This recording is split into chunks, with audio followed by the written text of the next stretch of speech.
All right, it's right at 6 o'clock, so Julie, you want to just roll? I will. And you're able to stand for the Pledge allegiance to the flag of the United States of America and to the republic for which it stands, one nation, under God, indivisible, with liberty and justice for all. All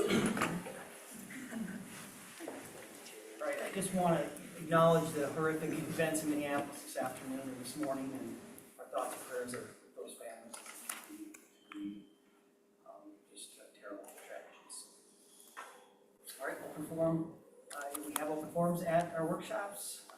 Is the opportunity for any citizen who comes to speak for a couple minutes. Please give your name and address. Like there's anyone here. Okay, so we'll roll right into the agenda items and 2026 budget. All right. Mr. Mayor and Council, I've got up available on the screen here a couple of different things that I would like to just go through. I know we have the memo in the packet and all that kind of stuff, but you know, we have been through most of this, and I know the 10-year plan is the next agenda item, but they really all kind of roll together, and so I'd like to kind of treat it all as one. Boy, that is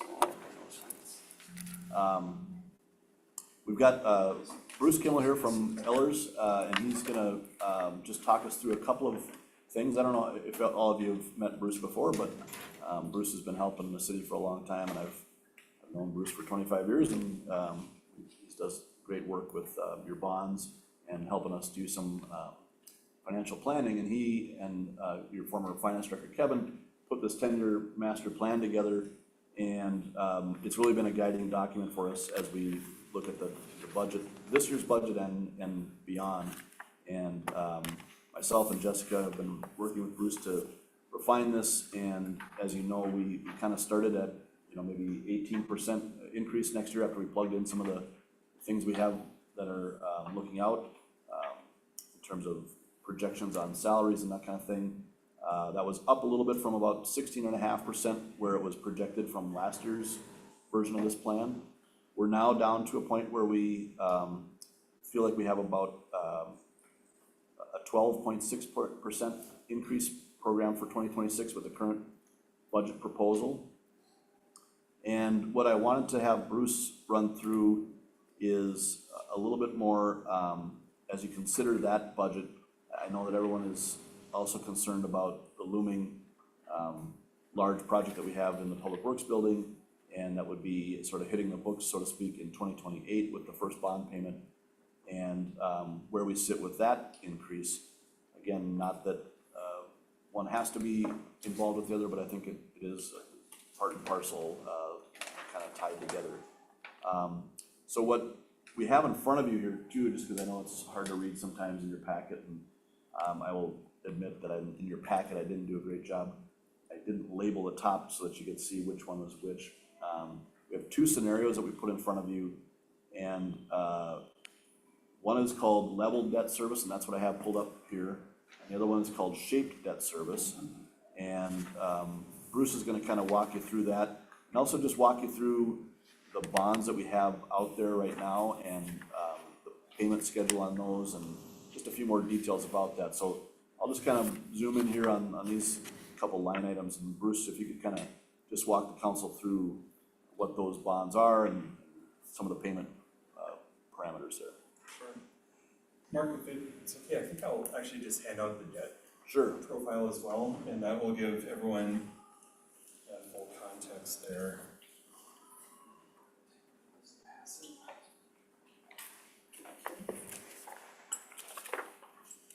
Well, good evening, everyone. Bruce Kimmel, it's good to be with you. I have had the privilege of working with the city for quite a few years now, and including on, I think almost all, if not all, of these bond issues that are on this summary page. And in talking with Mark and Jessica, we thought it would be helpful to give you a little bit of this context so you can see exactly how the city's existing debt is falling off over time. And that creates capacity in your budget, right? And you can do whatever you, as elected officials, want to do with that capacity. You can use that to support new capital projects, either cash funded or debt funded capital projects. You could use that capacity in your levy to pay for operating costs. You could use that capacity to reduce taxes to some extent, or some combination of those things. We know that as a growing community, you have a lot of capital needs ahead of you over the next 10, 20, 30 years. So, it's a good thing that you've got this capacity that's rolling, or this debt that's rolling off, freeing up capacity. But I did want to just give you a little bit of a summary of where the city's debt stands. So you currently have 5 bond issues outstanding. They're all general obligation bonds, and they're almost all supported with the property tax levy. The one exception is the 2016 bonds. As you can see, those were for a couple of lift stations and are paid with sewer revenues. And then a small amount of the 2019 bonds are also for utility projects. But the majority of your debt is tax supported. And you probably are noticing that some of the cells are shaded kind of a peach color and some are white. The peach colored cells reflect all of the debt maturities that are currently, or that will be callable and when. So if you want to start with the tax abatement bonds from 2014, that was to finance the city's portion of the YMCA project. You can see that all of your remaining debt payments from now through February 1 of 2035 are actually callable. You could, if you wanted to, actually pay off some or all of those bonds at any point going forward. That said, and you might think, well, that's great, let's do that. And it's wonderful to have that flexibility because the city's circumstances, they change, right? You don't know what kind of interest rate you'll be able to invest. City reserves that. A couple of years ago, we were lucky to get 0.1% on a city account. Now it's much, much better than that, right? But these are the interest rates on the existing maturities. You can see they range from 2.75% to 3.5%. And my point in pointing this out is that right now, in the current interest rate environment, you can earn considerably more than that on city reserves, so it probably wouldn't make a whole lot of sense to prepay these bonds early because you're paying less in interest than you can actually earn. Plus, the fact is that you know that over the next 10 years, actually 9 years, you've got a pretty level debt service obligation at just under $600,000 for that project. One other thing I should note as you're thinking about future city budgets is that you can see the last maturity here for the 2014 bonds is in February 1 of 2035. That really corresponds to your 2034 budget year, right? Because we levy dollars for debt service in 1 year, and it corresponds to the bond year ending the next February 1. We build in a little bit of cushion there just in case Washington County were to have some kind of glitch or delay in sending you your city tax dollars. But that would apply to all of these bonds, that essentially when you see a 2/1 of 35 payment, that's really corresponding again to your 2034 budget year. I'll just give a highlight of some of the other bond issues in a second, but any questions so far on what I've described? Okay. So mayor and city council members, then again, you had that 2016 bond, not a whole lot of debt service, but that's being paid from the wastewater revenue, the wastewater fund. The 2019 bond, again, had a few different portions. The lion's share of that was the refinancing of the debt for this building. We were able to get a very good interest rate on that. Another thing I should note is that depending on the interest rate environment, you're going to see different coupons, even if the actual yields on the bonds are comparable. And I know that's kind of confusing or maybe gobbledygook, but essentially what I wanted to point out is you see that these 2019 bonds have coupons that are 5%, 4%, 3%.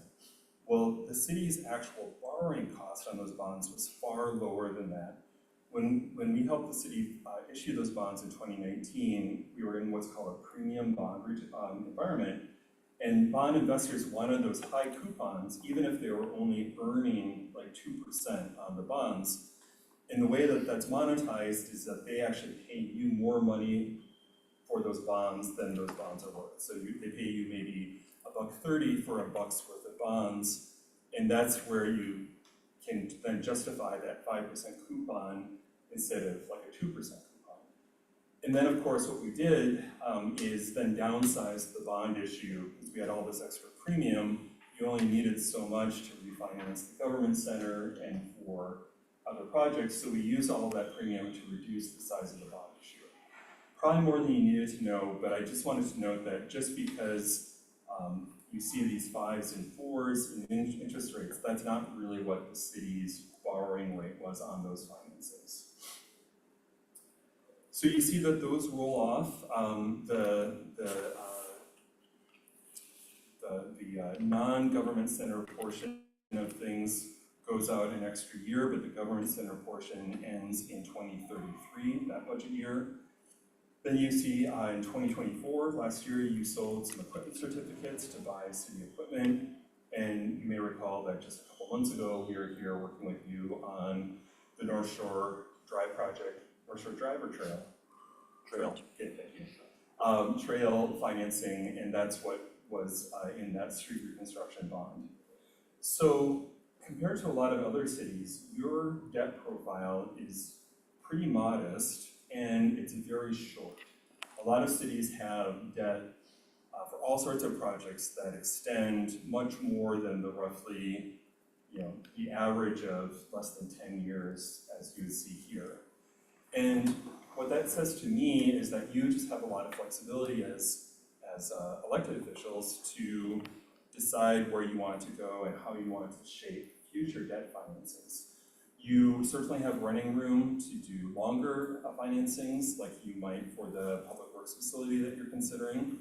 You could look at shorter ones, you could look at a combination of those, but it's a good position to be in that you don't have debt, a ton of debt going out 20, 25 years like some other cities do. It gives you, again, flexibility and running room to decide what's right for real estate. Mr. Mayor and council members, the last thing I would just note is in the summary columns at the right, and this, I know this is kind of long-winded, but this will then tie back to Mark's introduction.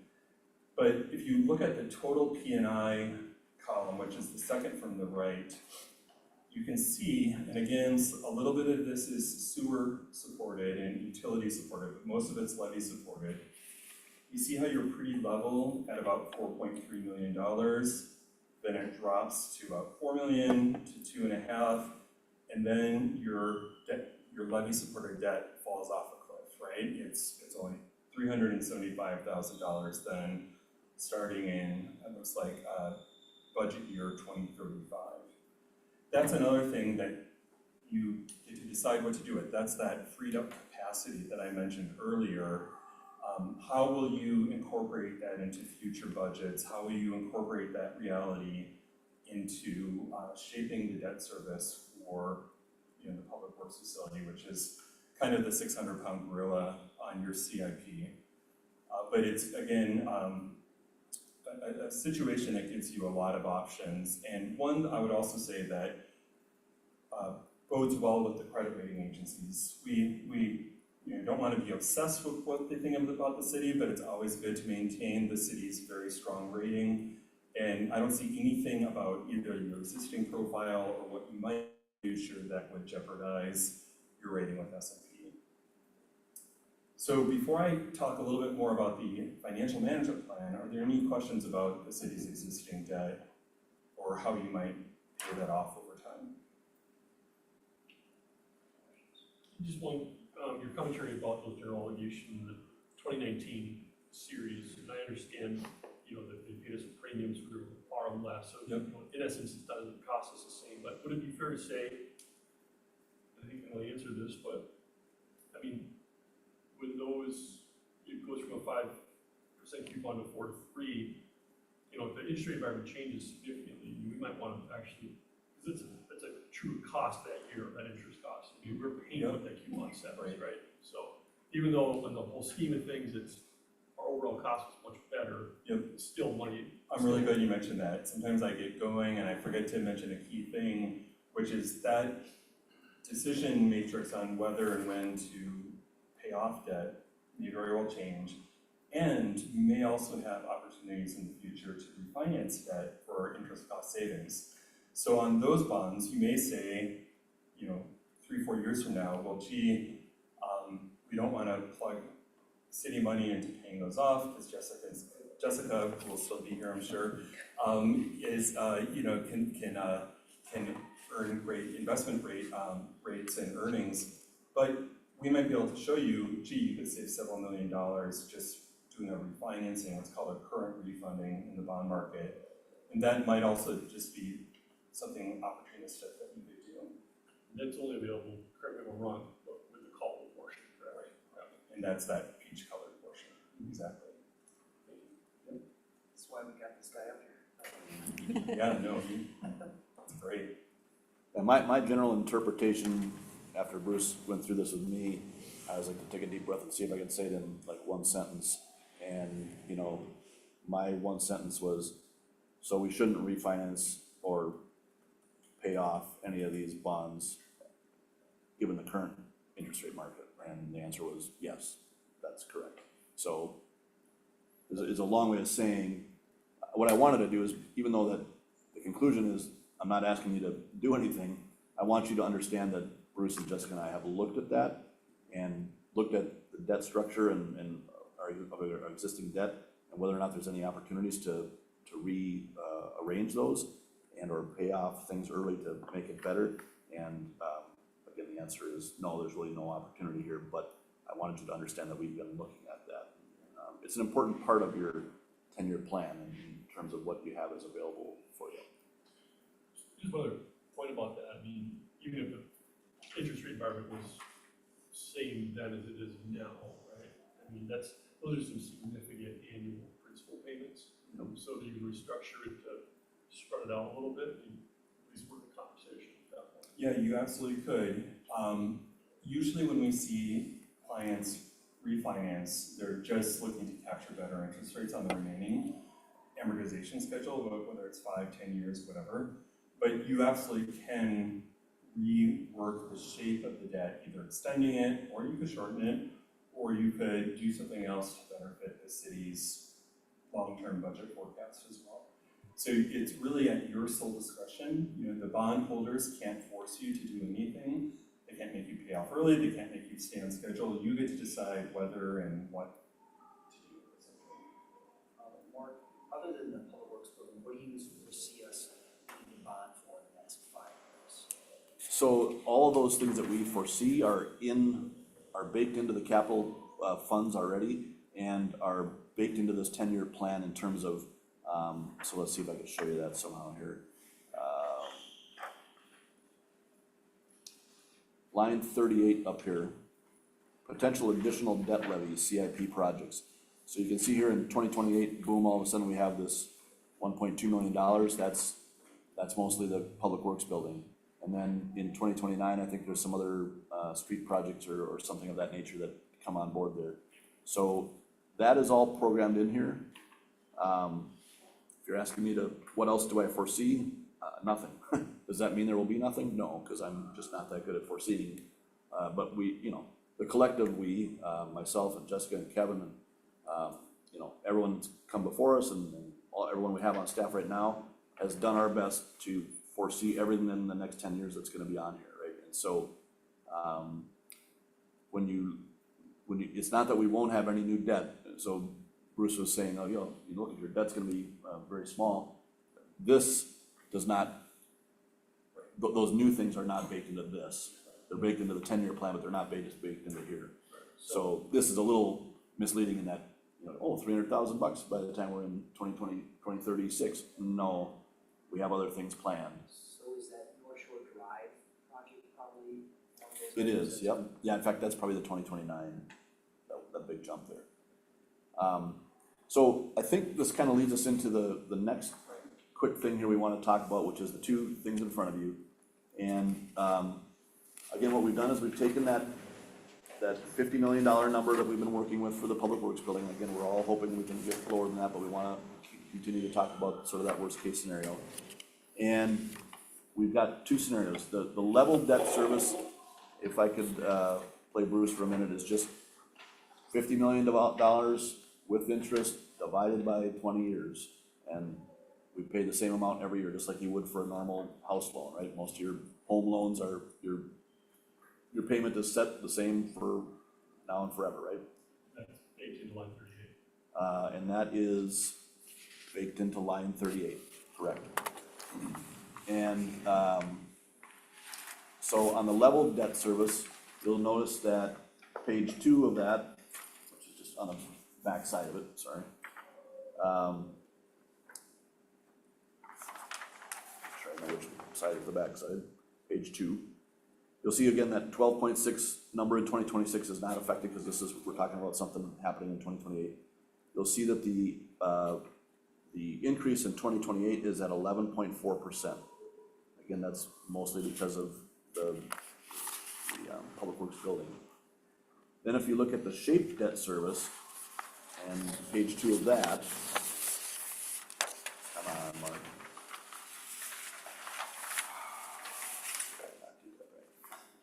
Magically, it's the same. That's not supposed to be. Did you label them backwards? I think you said the wrong percentage for the level increase. In my head, I thought that sounded. I failed you miserably.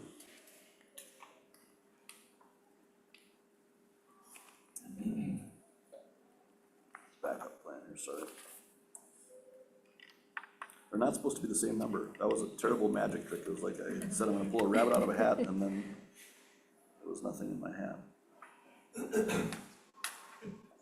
Okay, up here you can see what I've got up here, sorry. Epic fail. 12.6% here, 16.7 on the level debt service. So that's a pretty big jump in 2028, right? I'm hoping the rabbit comes out of the hat this time. Should. And in the shaped debt structure, if my computer will cooperate, come on. There it is, 11.4. So you can see, now I haven't told you anything about what level versus shape means.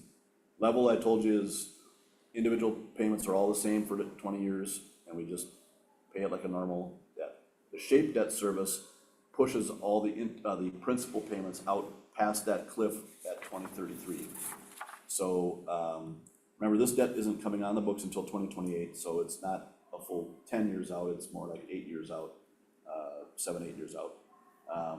So we just would pay interest-only payments for that first, 7 or 8 years, I can't do the math in my head. It was 6 years, yep. 6 years, and so that enables that much lower ramp up in 2028, and then down the line here in 2034, 35, obviously you're gonna have a different effect there. Again, this is the shaped debt service, it's still not bad, right? You still have very level and actually a declining levy increase in 2035 based on a number of other factors, because all that debt is coming off. And even though you're putting on this much bigger debt, all of a sudden, it's still netting out to be quite nice. Whereas I go back to the level debt service, we have a little bit better scenario out there, right? Because we've paid off more of the loan by the time we hit this cliff. So do you wanna take the pain up front in 2028, or do you wanna extend that out and take the pain later, but it's not as bad a pain because you've got other stuff falling off? The tough part is, so that, I think it's a pretty obvious choice when we're looking at the perception of what our budget's gonna look like. The shape debt service is a much better look for us. The tough part is, that's not better for our taxpayers, because as you can imagine, if you're only paying interest, that money is being flushed down the toilet, right? We're not making any progress on the principal.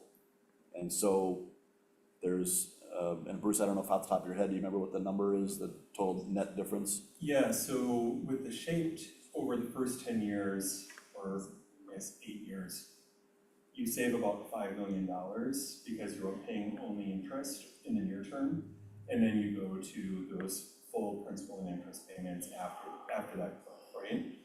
But when you compare total principal and interest on the Shaped to the level, it's a little over $3 million more on the Shaped because of what Mark described. And I would note, and we've discussed this, the three of us, it's not either or necessarily. You might direct us to do something in between, straight level with that spike versus interest only.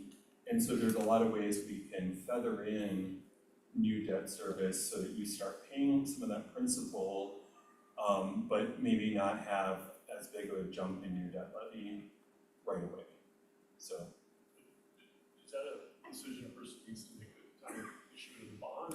Right. This is a not a today decision, but I wanted to kind of give you this context in terms of what your stomach is gonna feel like in this year's budget and how you feel about taking on a 12.6% increase, knowing that you have options 2 years from now to either have an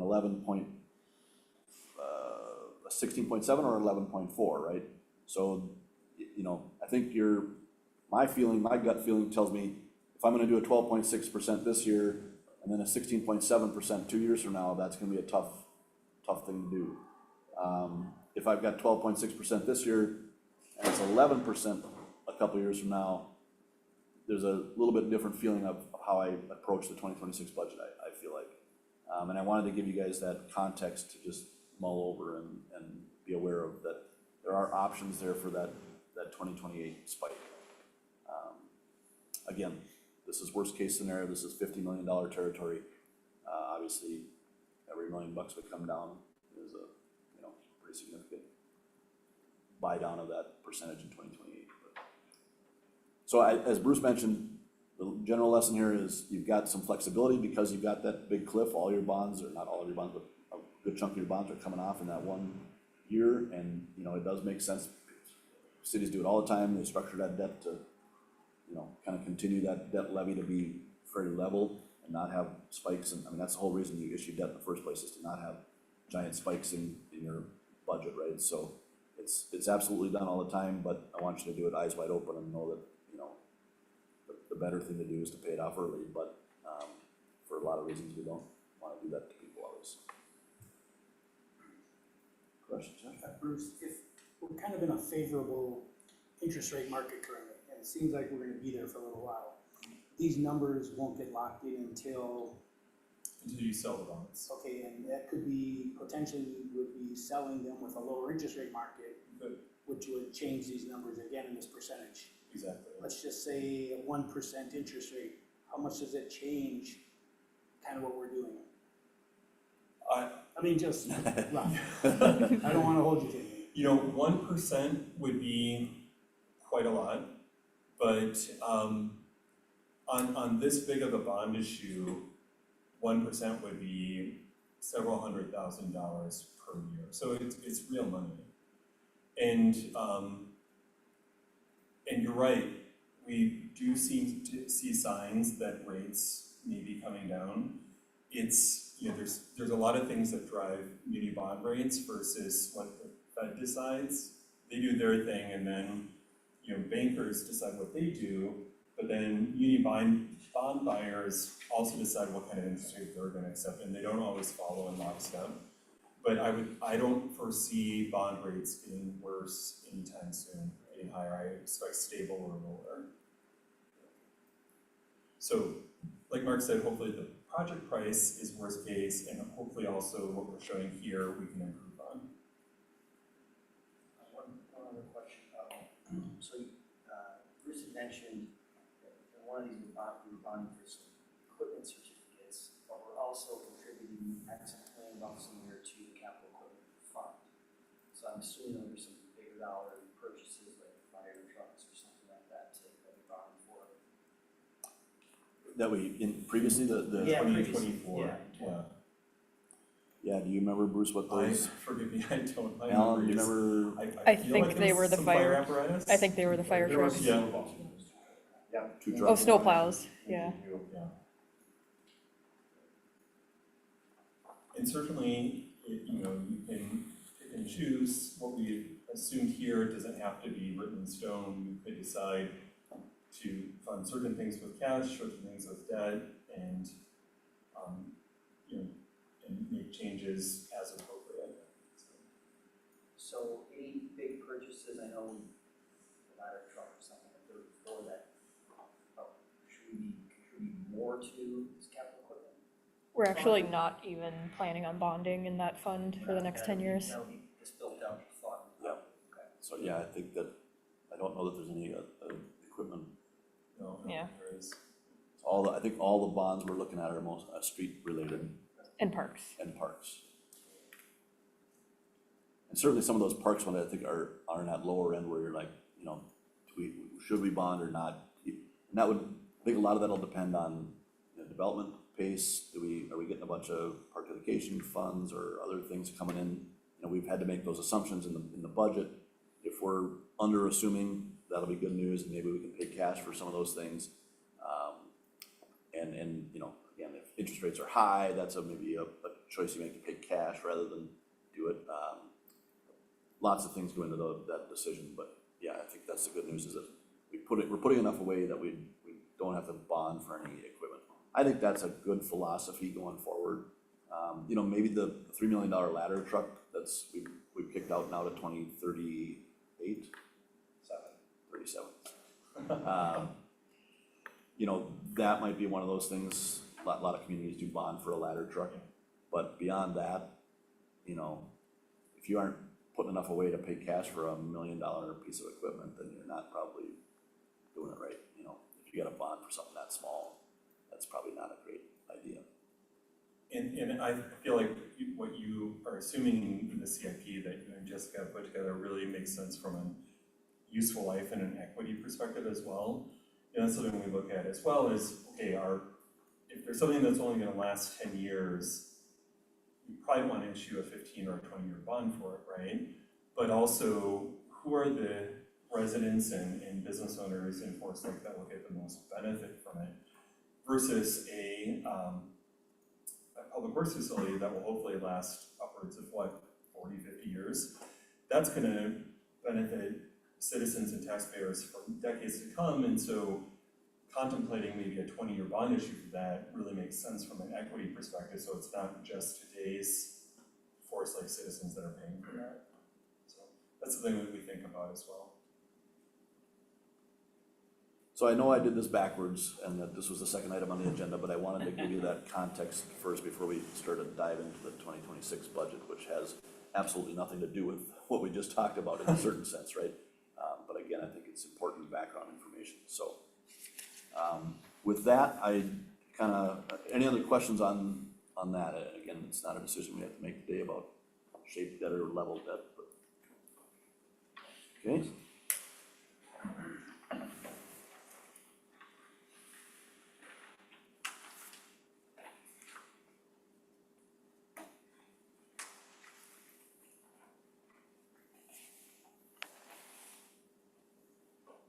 So just to kind of review what's in, what's out of the budget, we really, again, are proposing the same budget we've proposed for a number of months here in terms of what this budget buys you. So all the purchases and all the staffing that we've talked about are all still in this budget, with the exception of the ladder truck that we kicked out of the CIP a couple of months ago. And so the 6 hires, actually 7 if you count the code enforcement hours, are all still in this budget. And the capital funds are all still having the same contribution put towards them in this budget at 12.6%. I know there's been a lot of conversation about whether or not we want to try to get that budget down to a single-digit increase, and I included some information about, you know, potential cuts to that that budget and what cuts you could make to get down to that number. And we can certainly have those discussions and talk through some of that.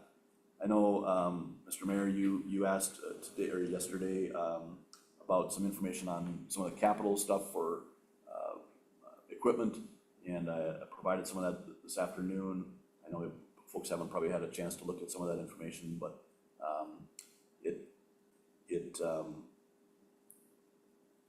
I think what I wanna say about the capital fund stuff is that if there's a desire to cut capital costs, or cut things from that capital, plan, we wanna look at whether or not that's something that we do that affects the 2026 budget in a meaningful way versus whether or not we're looking to just sort of ramp the contribution to that fund down in a way that is more sustainable going forward. So for instance, let's say we just didn't wanna buy, I think there's a loader truck in there for a couple $100,000, right, a front end loader.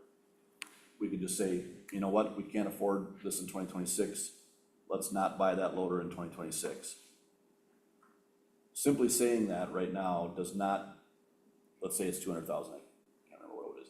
That does not necessarily lower the 2026 levy by 200,000. And that's because we're not budgeting, quote unquote, for that $200,000 purchase this year. We're budgeting for what we contribute to the capital fund this year. The purchase would come out of the capital fund, so it would not show up on the general ledger as an expense this year in the budget. People following that? So the expense comes out of the capital fund, which is just a separate pot of money that's sitting over here. But what's in the budget this year is how much we put into that capital fund. So if we wanna think in terms of like, okay, well, let's not buy that $200,000 vehicle so we can cut the budget by 200,000. That doesn't work unless you just say, I wanna cut what we're putting into the capital fund by 200,000.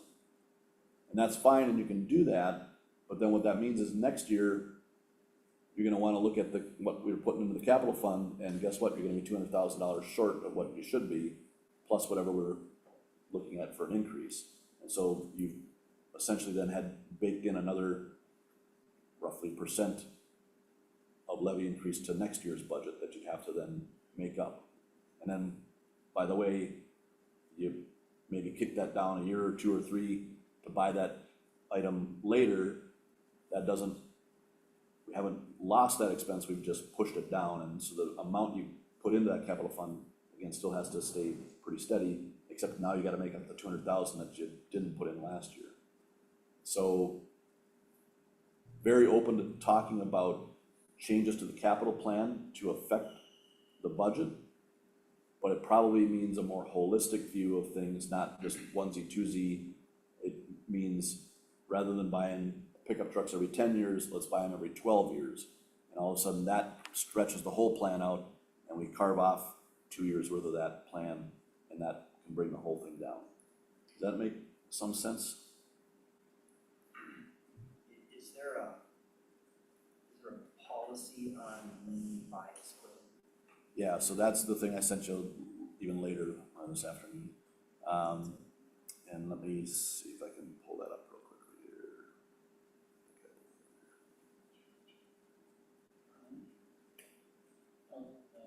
So this is a policy that was developed by Ellie Paulseth in 2013, and is still the basis for what Dave and everyone have put together in terms of our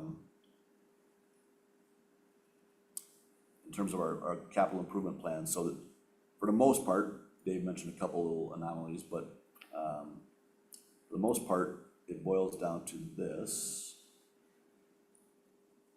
So this is vehicle and equipment replacement schedule.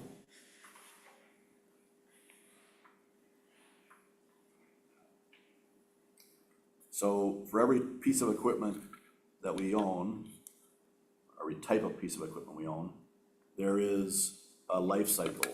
So, you know, most of our fire trucks, our larger trucks are a 20-year cycle. The big trucks, the ladder truck, the tanker, on a 30-year life cycle. Some of the things that are a little more, little heavier on maintenance, you know, things that break down a little easier, aren't as big and giant of an expense, are on a 10-year cycle. So we get down here to some of the pickup trucks. A 1-ton pickup is on a 10-year cycle. There's a 1/2 ton and 3/4 ton that are both on 10-year cycles. The 100,000 is a kind of a target mileage, I believe, so it's sort of 10 years or 100,000 miles is sort of our cycle point. So if you look at what's in your packet in terms of the CIP, you'll see a nice sort of line like this through the middle of the CIP that shows 1 truck a year for 10 years. We buy pickup trucks on a 10-year cycle. So you could absolutely take this schedule and mark it up and say, okay, instead of 10 years, let's go 12 years. Instead of 12 years, let's go 15. Instead of 20 years, let's go 25, and have a meaningful effect on that capital plan. And then therefore, a meaningful effect on how much you put into that capital fund. What we would want to be careful about is what would the consequence of that be in terms of sort of maintenance costs and resale value, and you know, it gets a little bit more complicated, right? More than likely, you would end up netting out of savings. At some point, I suppose not, right? I mean, if you're driving a 30-year-old pickup, the maintenance costs are gonna exceed what you're saving, right? But certainly, you know, at some point, you know, you're gonna save money. The question becomes, at some point, is it, you know, worth there's the factors of reliability, you know, just, are people gonna like coming to work and driving a 20-year-old pickup, that kind of stuff, right? But absolutely, these types of things could be looked at and stretched out. Since, I mean, it's been 12 years since this got put in place, have we ever, to your knowledge, and I know 10 years is really short, but I mean, have we ever audited against this in terms of, maybe Chief, you'd have a better answer in terms of like the police vehicles, you know? Yeah, so the police vehicles, what we try to do is, we average replacing 3 every year. And it really depends on, patrol vehicles versus, as you can see, the investigator vehicles. And now, of course, we have a community service officer vehicle in there, which I'm sure is gonna last 7 to 10 years. It also depends on how many miles you put on it. So Right. some true patrol vehicles will be really putting on the miles versus, let's say, the investigator vehicles, and or the, school resource officer vehicles. And what we try to do is, our fleet manager for police is Tom Coulter. He is very knowledgeable in squad cars and vehicles in themselves. He does all the maintenance for them and all that. Not getting down and changing oil, but keeping track of all that. We look at this. There's some years where we might get 5 years out of a patrol vehicle just because it's not driven as much. And then there's also some years where you just get a limit. I mean, since I've been chief, we've had 3 vehicles that were just horrible. And we track how much we put in their maintenance and all those types of things. And those are, I think, in the last 4 years, I came to the city council and just said, even though this vehicle has 75,000 miles on it, we put $30,000 into maintenance, we'll get rid of it, and you back to the cap, let's get rid of it. Another issue that we're kind of falling into, and this is more for the patrol vehicles, and I believe for Dave and Al's pickup trucks, is during COVID, there was such a supply and demand issue, where I believe it was in 2020 that we ordered 3 patrol vehicles, and we didn't get them for like 18 months later, and then same the next year, and same the next year, and we fell into this trap where we were driving these vehicles well into 100,000, 105, 110, and we were pumping a lot of money into repair and maintenance, and that line item budget just jumped big time. So that's my only concern about the patrol vehicle. You know, if we decide not to get 3 next year, we're right in that cycle where we're starting to hit that mileage. And if we drop down to 1 or 2, 2 years from now, 3 years from now, I'm gonna have to ask for 4 or 5 vehicles. So that's kind of that trap that we're falling into with the whole COVID thing, where it's still hitting us. Sure. I guess my question, I mean, that 3-year life cycle and the 100,000, it sounds like you're hitting 100,000. So we hit 100,000, anywhere from 3 to 5 years. So that probably, I guess I should have just told you that. No, that's fine. This is helpful. So yeah, we could change that to 3 to 5 years, yeah, or even 4 to 5, but we don't follow that, to a T. It really depends on that vehicle. Every vehicle is just so different. Well, I'm just wondering, kind of back to where the public works, there's a lot more vehicles there. I mean, 10 years, 100,000, are we hitting 100,000 in that 10 years? Maybe we are. Yeah, and that's a good question. I apologize that Dave couldn't be here. You know, when I scheduled this meeting, there's how many people in this room, I couldn't get everybody to be here at the same time, but, so, you know, I talked with Dave today, and it sounded to me like, you know, he hardly mentioned the mileage. I don't think they as much look at the mileage as in the schedule, at least in the CIP, he's sticking to this 10 years, right? I think just like Rick, they look at the condition of the truck too, right? And if the one that's 8 years old is in terrible condition and the one that's 12 years old is doing fine, they'll replace the 8-year one, right? But I think they're on a pretty regular cycle of hitting that 10-year mark, buying a new truck every year. So we have a policy, but maybe we're not always following it to the Maybe not, but I think the CIP is designed by the policy. Does that make sense? So, Christina reminded us last year, this is not the right time to look at policy when you're trying to figure a budget, so I'm not trying to get too far in the weeds on this, but it would be interesting to know, you know, like to Lay's point, this is a 12-year plan. Vehicles are much more built better, they last longer, they are more expensive as well than they were 13 years ago. Maybe that needs to be looked at and benchmarked to what other cities are doing as well, what their policy. You know, and that's exactly what Dave said to me today when I asked him about this. He's like, yeah, he said, you know, it's been a while, and he was very open to the idea of looking at this. And he said exactly what you said. Cars are different today than they were 15 years ago, right? 12 years ago when this plan was put together. Might be heading the other direction with the way they're making cars now. You know, I mean, my truck doesn't even have steel doors on it. It's some sort of composite, you know. How's that gonna hold up over time? I don't know. But certainly, you know, if you think back 30 years ago, when my parents bought a vehicle, if you got 100,000, man, you were just pleased as punch, right? And, you know, my Chevy, I bought my Chevy pickup, I put 395,000 on it, you know? So I think, we're more than happy to look at the schedule, and it's probably about time we recalibrate. One of the things I think Dave mentioned was that, the item, I think it's on this year's item, the loader here, this 10-year turnaround on that. He said that, they bought, I think they replaced the last one at like 5 or 6 years because it had been, we use it all winter long and plow with it, and it really got beat up pretty badly. And so they had to turn that over a lot sooner. He said the resale on it was pretty good, and so the net wasn't too much different in terms of the budget, you know, replacing it twice as often, but you got almost twice as much back in resale, so the net wasn't much different in terms of the budget. But yeah, I think it'd be a great idea to revisit this policy and just do some truthing on 10 years and 100,000 miles, and what's the condition of a 10-year vehicle? Does it really need to be replaced or not? Certainly all those things are great to look at. You know, personally, less, what do you really want to, as far as police and fire, that's a whole different level. Yep. For me, those vehicles perform every day, and so it'd be more for me, one, is all personally, see the streets plowed, snow comes up, but. Yeah, your everyday pickup truck, if it breaks down, Yeah. it'll be okay. I've got one comment to make on fire. You know, our first truck that we replaced was supposed to be the last truck we replaced.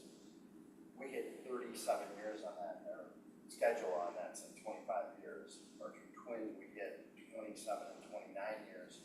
Those are 20-year trucks. The issue that we ran into is once the wheels start falling off, they fall off on all of them. And so you had that short window where we replaced 4 trucks in 5 years. That's a hard impact on CIP.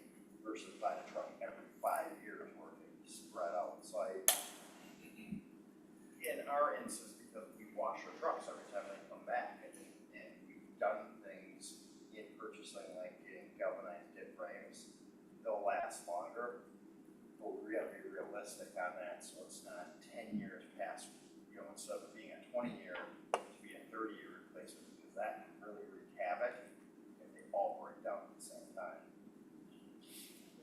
And kind of where I'm going with this is, we're all tied to the CIP and the 10-year plan, whatever. Go back to we had the CIP of $25 million in this public works facility, now we're at 50. So some other adjusting needs to happen, and it's soften what we just looked at previously. So wherever that can happen, really be helpful for all of us, and obviously the taxpayers, for sure.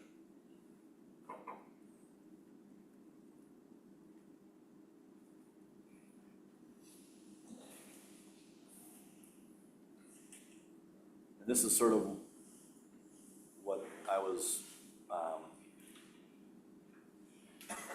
trying to look at here with you is, you know, if you wanted to try to use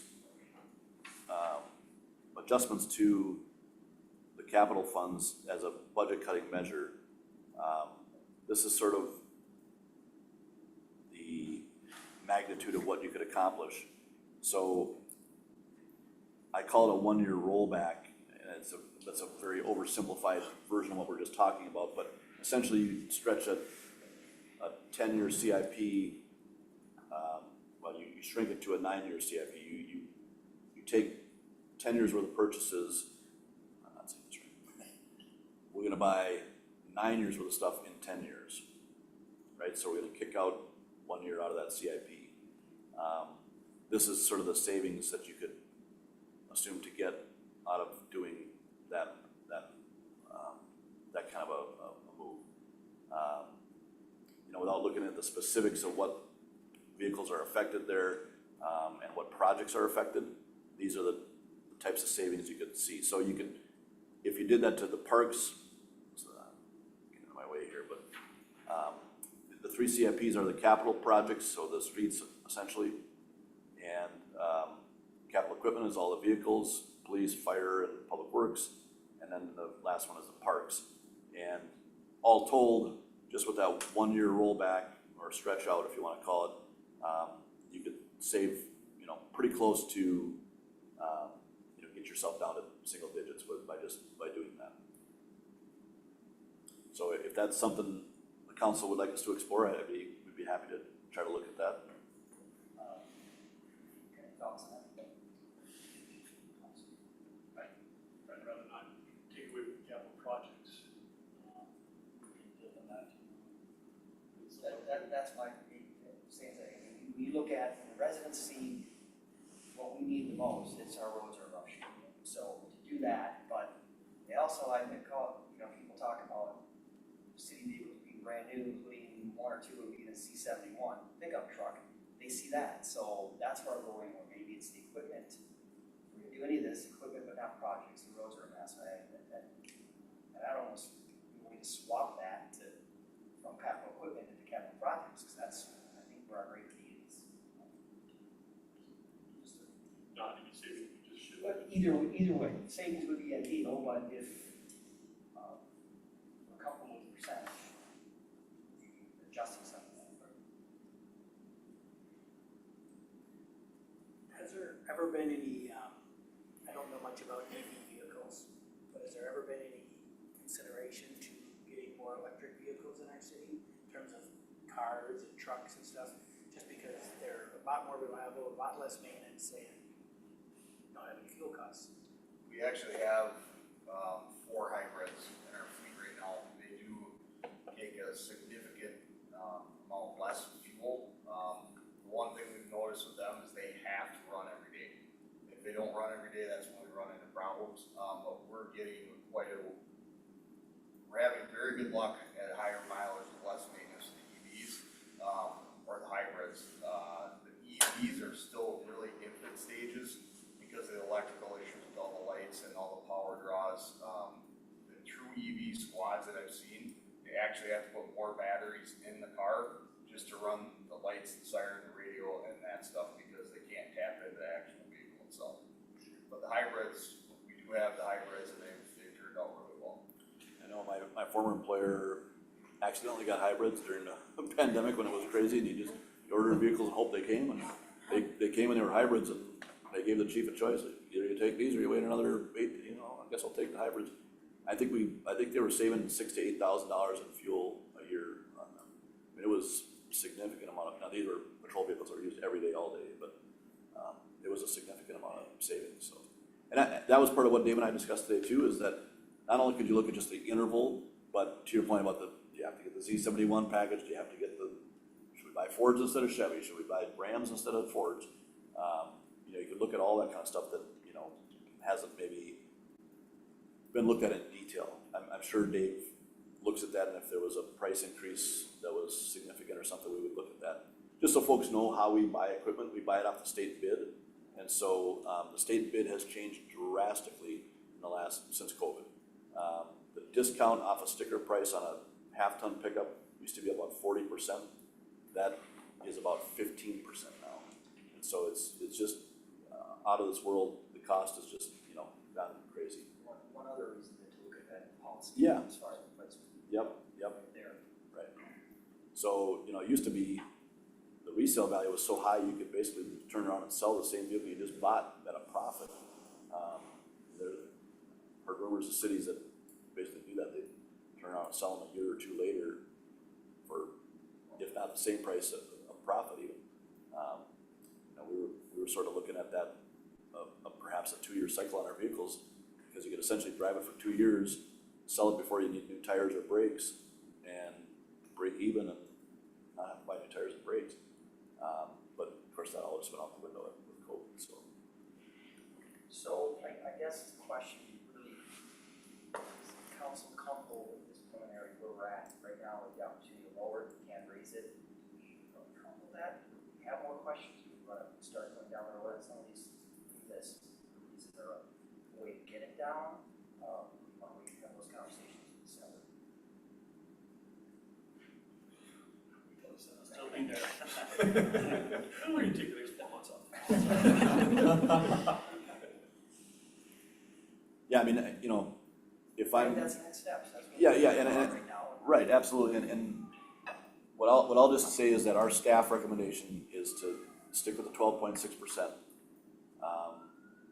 Put it out to the community, get some community feedback, and, you know, have some ideas in our pocket about where we would cut.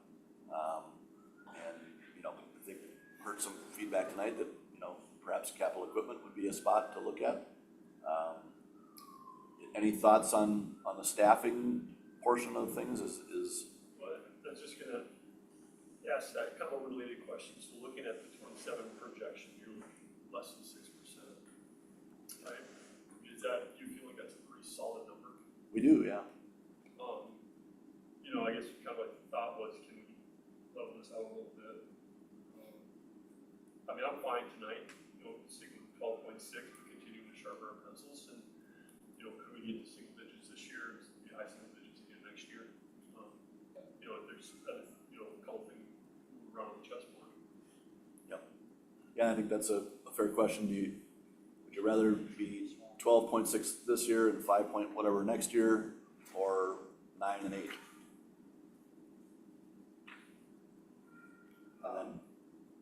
Was there gonna be maybe some information presented from the police on some Yeah. of these positions? We absolutely should go through that. Thank you, Mr. Mayor, for bringing that up.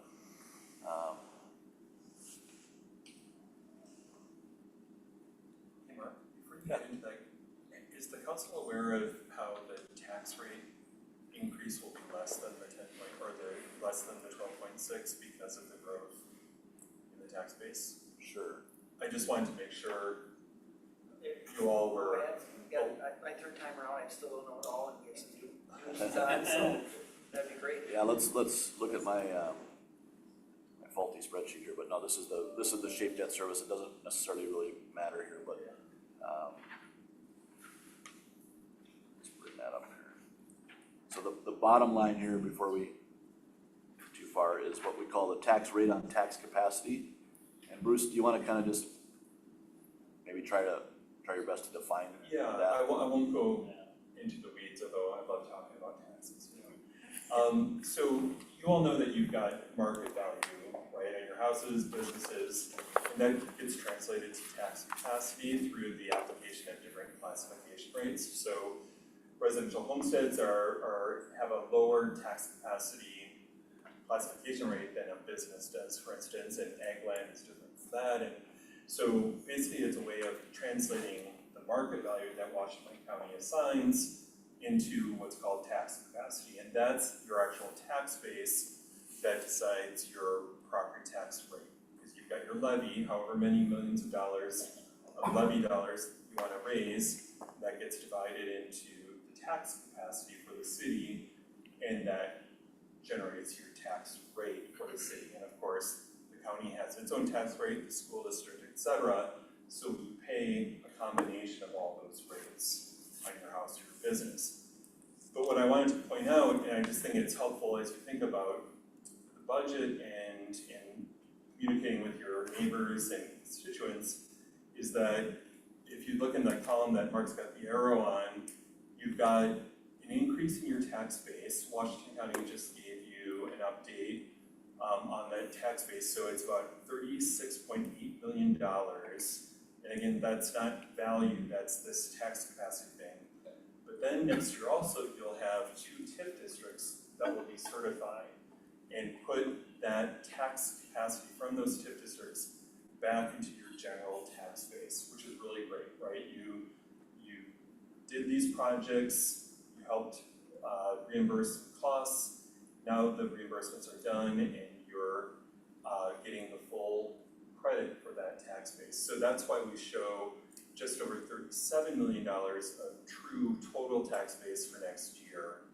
So when you divide that levy, the estimated levy of about $16.8 million into your tax base that's projected for next year, you can see that it's, instead of a 12.6% rate increase, it's only a 10.6 rate increase.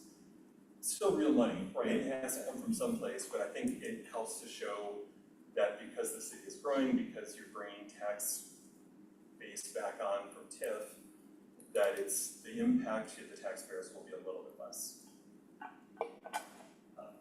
think another thing that, and maybe, clearly I didn't do the best job of reading this packet, because I asked about public works stuff and it was right there, and so, It's a lot. was there somewhere in there where we have this increase on a home value of X, because I think that is some of the stuff as we educate residents as to why they're gonna wanna have these, so that we have as council, some just information to present. Page 6, unless you want to pull the spreadsheet up.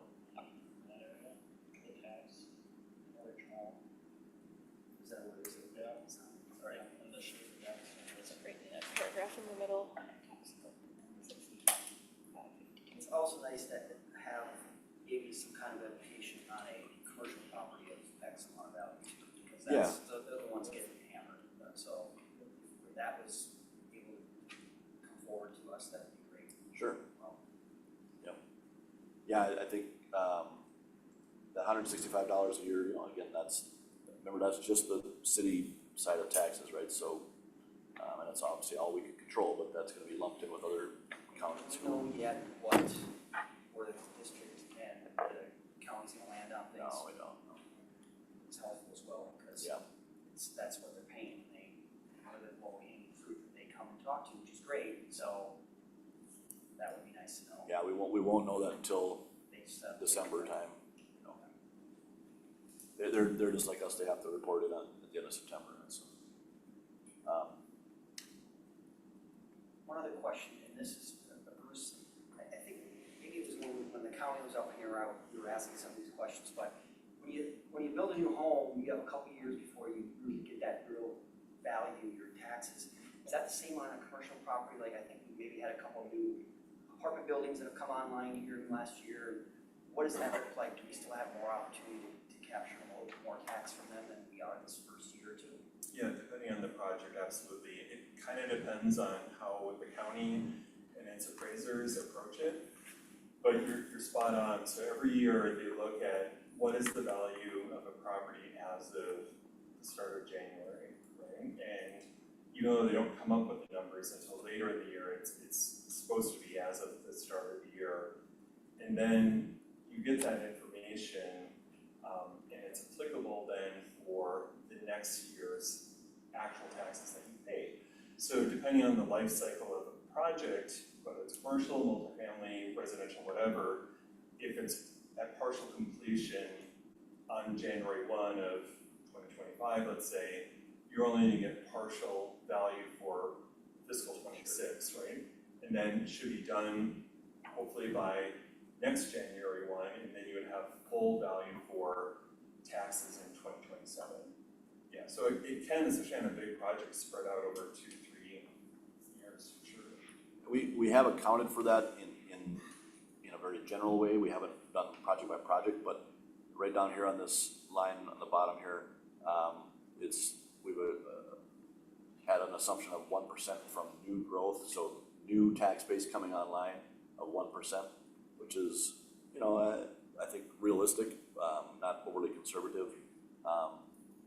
And then there's the other inflationary things in terms of existing tax base growth, and which adds up, 3 + 1 is 4, right? So adding up to the overall growth of the tax base. These are, again, assumptions. I think if you look back on some of the history here, which I think we had in the packet, you can see,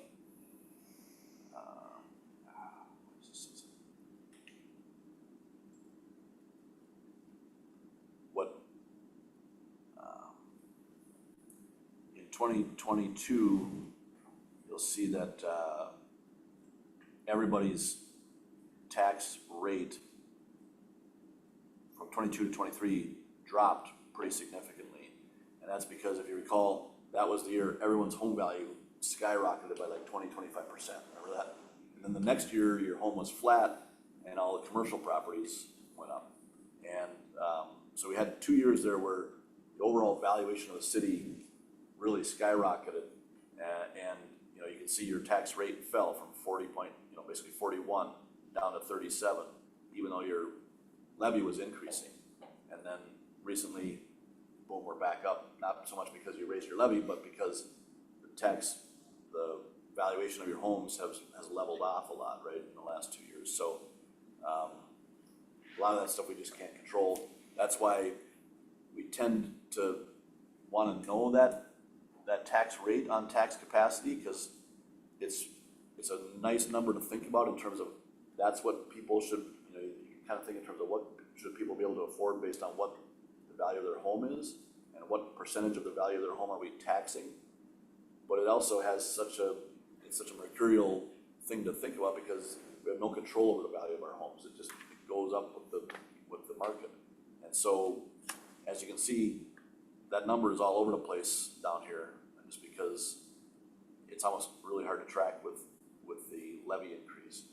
At the same time, I don't like to just look at the levy increase because you're a growing community too, and you have to remember that of course your tax basis, your levy is going to need to increase because you're a growing community.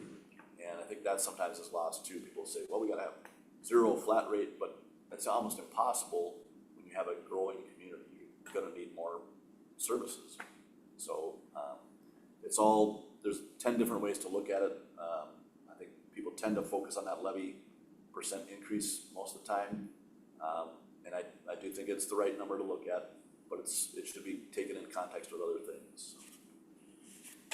One other thing that information has been helpful over the last couple of years for me is that knowing what our fixed increase is, like something that we have no control of, whatever percentage that is, when you back that out, if it's 12, it's just people then understand, they understand their expenses are going up at home, they can control. So whatever that number is, it'd be nice to know if it hasn't been already called out here that I might have missed again or something. No, I think, I was looking at the debt and dedicated levies. I think is probably that number that we would look at here, where, yeah, that's on a schedule. There's nothing we can do about that now unless we're gonna call those That debts or and just, something. the increase in insurance. Sure. Fuel, union wages that have already been negotiated that we have no say over, Yeah. those numbers and how those will break it out from that 12, whatever percent would be, I think, helpful. It's been a helpful past. It was that 23 budget that like 8% of that was a levy increase, 17, or no, that's not on there, but whatever, I mean, a big part of that levy increase that year, how you might remember, it was just like inflation,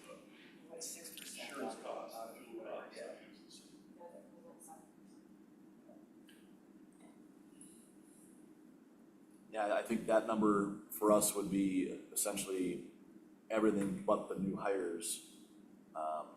And I suppose you could argue the capital funds, but it's really the new hires that are adding a lot to the levy.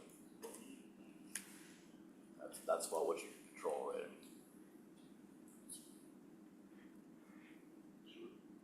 Talk about that. Sure, yes, thank you. Needed a nudge again, sorry. All right. Who wants to go first? Al? Again, I think we got your so description. obviously I'm not the biggest portion of that, when you look at that list on an individual position. The good news with that, or maybe it's good news, is Columbus pays 20% of that. And so, we listed in the budget at the full amount, knowing that 20% of that's coming back, to the city to reduce this city of Forest Lake's portion of that. Fire department, about 15 years ago, added a full-time fire chief from a paid-on-call fire chief. And since that time, we have not added any positions in both paid-on-call and full-time staffing. The number, or that responsibility, however, has increased. 10 years, 12 years back, 13 years back, we had the several positions within the city consolidated. Building department went on to fire, building maintenance went on to fire, and then in the last couple of years of emergency management, or last year, shifted from police back to fire, where it originally was housed for a number of years. Came on into the fire department once Chris Granius retired into the fire chief's position, and just offset all those added responsibilities and just increasing workload by working overtime. And that's kind of how I've dealt with that for the last 10 years. So in discussion, last year it was brought up to move forward with or actually propose for a deputy fire chief position in order to reduce cost. Look at a captain's position, but at the end of the day, in order to make this just one position for long term, we went back to the deputy fire chief's position. That gives us the ability to have somebody in that position that can make decisions, write policies, do that higher level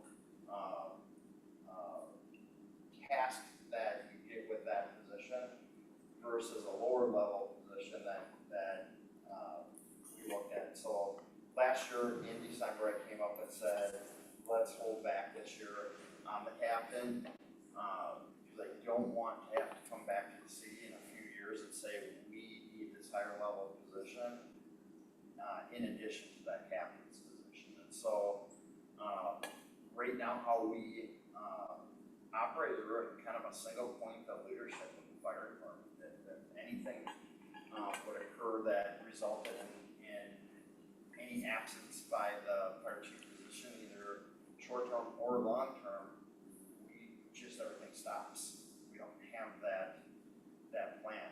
The way we're set up with our paid on-call firefighters is they attend trainings and they respond to calls. Beyond that, their capacity is kind of full. They all have jobs, they have family, they have things outside. Last year, our average paid on-call firefighter responded to approximately 450 hours is what they put on average. So some put in more, some put in less, but that 450 hours is above and beyond family and other obligations that they have that are non-fire department obligations. And so that kind of model has worked well for us, where other departments have struggled loading other tasks onto paid on-call firefighters. And so I think that is one of the things that's been helpful for us for retention, which is a lot higher than the state and even our neighboring departments. And so, probably the last challenge that we've had is just, we don't have a succession plan. It's difficult to have a succession plan with paid-on-call firefighters, just because they're not here during the day. They don't learn that day-to-day operation, the finance part of it, all those things that is important for that person to kind of develop and grow into. So when the full-time chief position kind of ends, they're ready to step in and start operating at day one. It worked in my case because I came from the paid-on-call side, but I also had a financial background, and I had a job that allowed me to be here a lot of the time during the day. And so it worked out for my progression into this position, but at this point, we don't have anybody that's set up the way I was when that happened. So Mark had asked to outline some of the kind of higher end things that aren't getting done. Our emergency operations plans outdated. It hasn't been updated since, I think, 2016. It needs to get updated. And our, what I think is, the emergency operations plan is an important document, because that outlines how the city is going to respond to emergency. The upside is everybody's trained, so I think our response to that initial emergency, although it'd be great to have an updated plan, is still trained on it, practiced it, everybody knows their role. I think we're fairly covered there, where I think we have a holistic food program. And that's the continuation of operations plan. That's what happens when your building gets wiped out. You know, what happens if the public works building gets wiped out? What happens if you have your IP, your computer system gets hacked? How do you continue to operate? We don't have that plan. And those take time to develop. And so getting that backup position frees me up to start working on those plans that are vital and timely, especially with the IT portion of it. When we look at our neighbors, Weston Hall, I believe, Lane and St. Paul, who've been hacked. Can I ask just a question for everyone? How did it, maybe you stated it a little bit earlier, but how did it go with you just being kind of a one-man band? How did it go from emergency management, going from Captain Weiss, then to firing you with all your other roles, and why did it not stay in the police department experience? You know, not saying these guys aren't experienced. The emergency manager used to be fired. And so when Gary left, that was a discussion of where's this thing gonna go. At that time, that's when active shooter and a lot of the law enforcement issues were kind of bubbling up. That's more suited for the police. And so transitioned it to Captain Weiss. And during his reign kind of as the emergency manager, we really focused on active shooter training, working with the high school, or the schools and businesses on active shooter response and those types of incidences. We got that pretty well covered. Now it transferred back, one, just because of experience and you know, I assisted Captain Weiss with that for the first 9 years. And so now it's back to us. And law enforcement has the same issue. Captain Weiss did a great job with working with the schools and the businesses. But yeah, we just didn't update our plans and do our COPE plans, because there's a lot of other things that he's got day to day as a police captain that just emergency management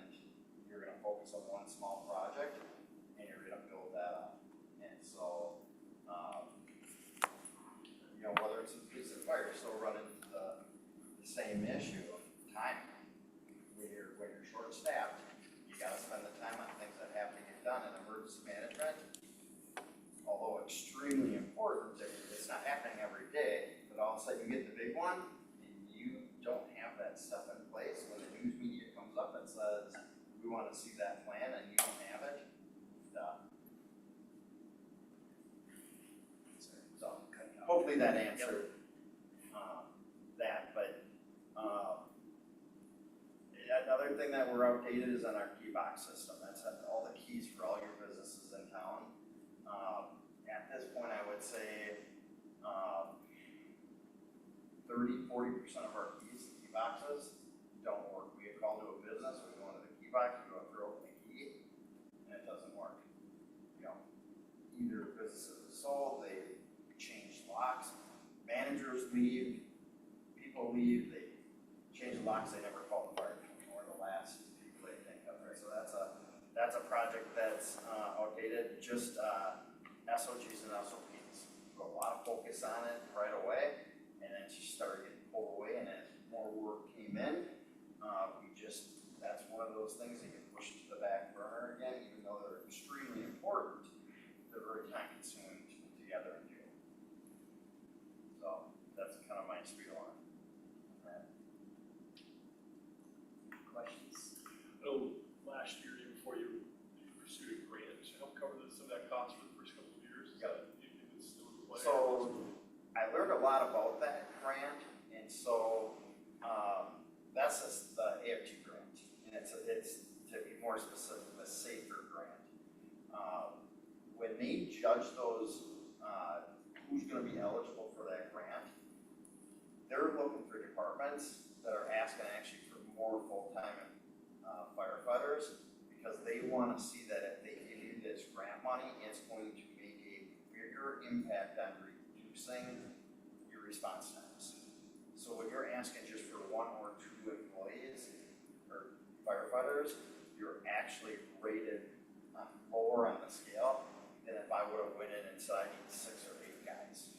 Because through that they can, even though one guy makes a huge difference, at 100% increase potentially in output,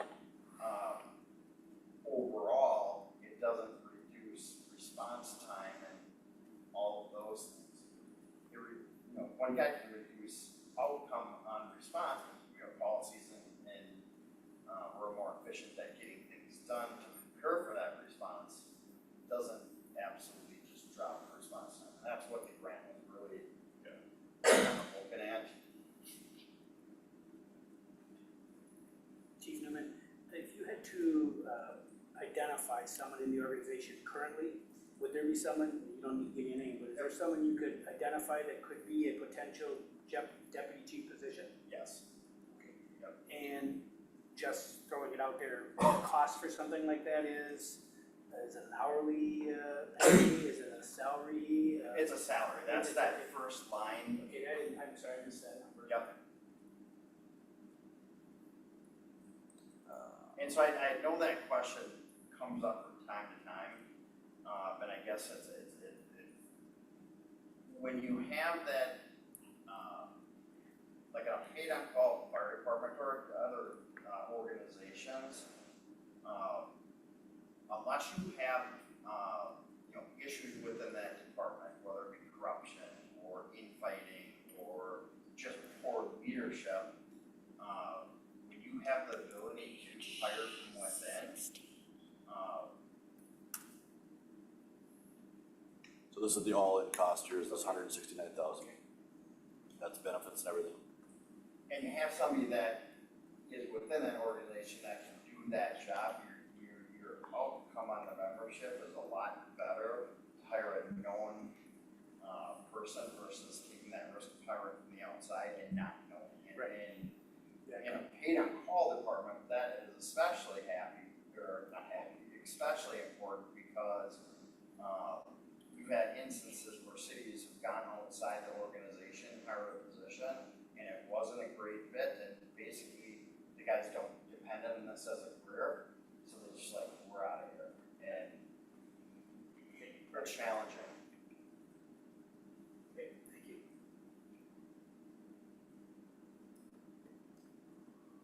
Next up, police.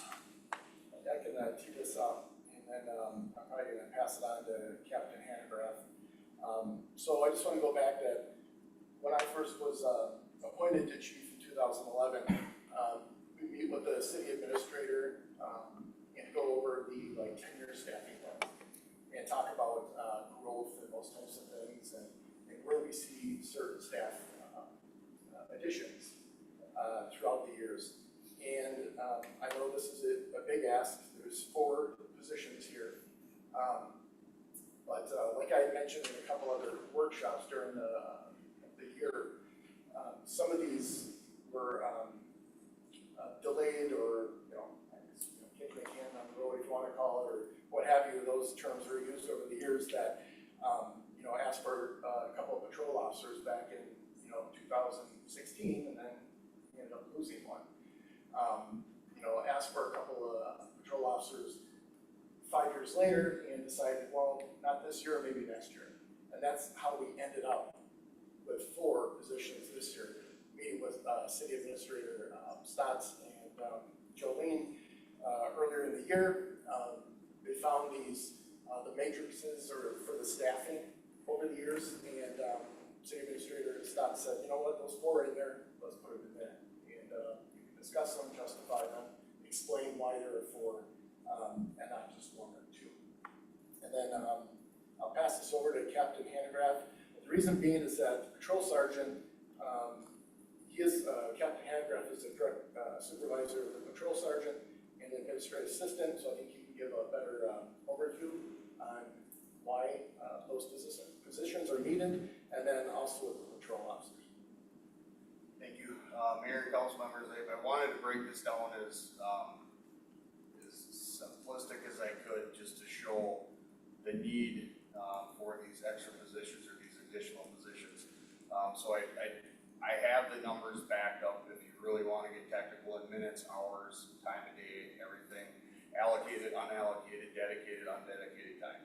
If you want those numbers, I have those available for it. What I wanted to show you is, so this is kind of the simplistic way. So in 2017, we had an outside company do a staff study. And I started at 2017 based off of what they were outside, came in unpartial, gave us the numbers, where we're at, where we needed. And in 2017 numbers, we were okay. There were a few additions. They talked about a CSO program, we've done that. They talked about a community relations or community engagement officer going from a sworn position to a non-sworn. We've done that. We've done a lot of those things that were recommended in there. The biggest thing that I want to point your attention to is the top line. That's our calls for service. So that's just every time one of our officers gets a phone call or they respond to some type of call for service. So in 2017, we had 11,516 calls for service. If you average that out per officer per year, it's 719 calls for service per officer. Last year, we had 19,566, which averaged out to 1,222 calls per service per officer. So that's a 69.9% increase in the amount of calls each officer is taking from 2017 to 2024 with the same staffing levels. That's one of the ones I just want to make you very aware of is we're 70% taking more calls per officer now than we were in 2017 with the same amount of personnel. Right now, with where we are sitting, we have 20 sworn staff that are at the rank of officer. 9 of those 20 are at 3 years or less experience. So we're trying to make sure that we can build for future, that we're going to get experienced folks in here and we can keep them here and retain them here. Our staffing levels as of this year alone, when we're fully staffed right now for our budget allotment, we have 1 sergeant and 3 patrol officers.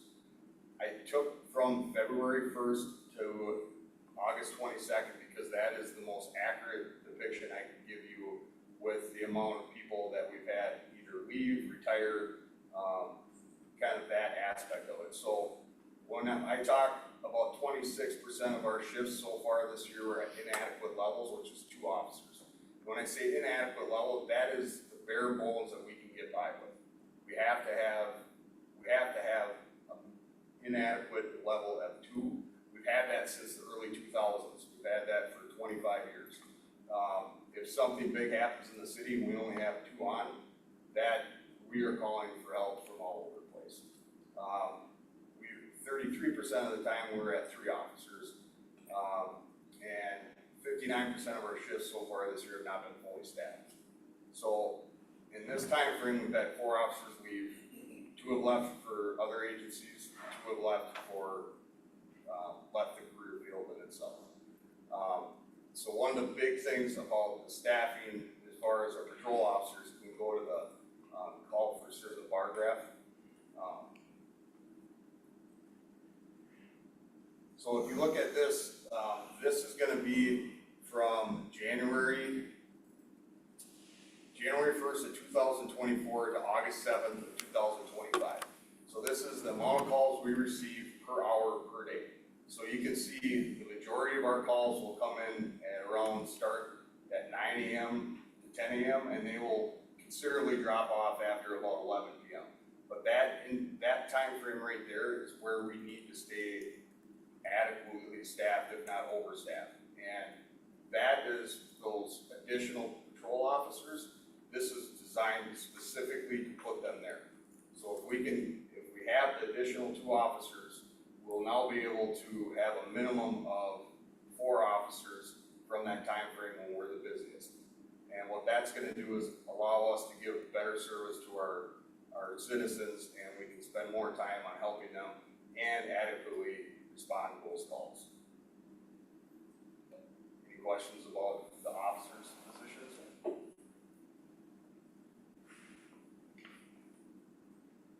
Have you tracked mental health call stuff at all? As far as how many calls They have more and it's more time consuming. they have increased. Last year I did put in for the embedded social worker grant. Unfortunately, we weren't awarded that grant, but when that comes available again, I'm gonna try and put in for that to see if that will help us with actually trying to get to that point. So I know our calls for mental health have increased, and the agencies in the county that have embedded social workers, that seems to have helped that at least give officers more ability to do other calls or responses.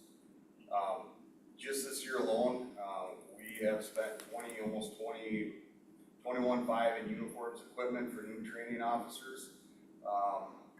We have spent 1,800 hours of training given to new hires by our field training officers so far this year. And the reason I put that 1,800 hours in there is if you look at the kind of national acceptable statistical measures, a full-time employee, which are ours, that working at 2,080 hours per year, if you take off vacation, sick, IODs, training, they're working about 1,560 hours. So we're spending over 1 FTE right now training new officers to come in. We also know that by the fall of next year, 2026, we'll need an additional 3 due to retirements.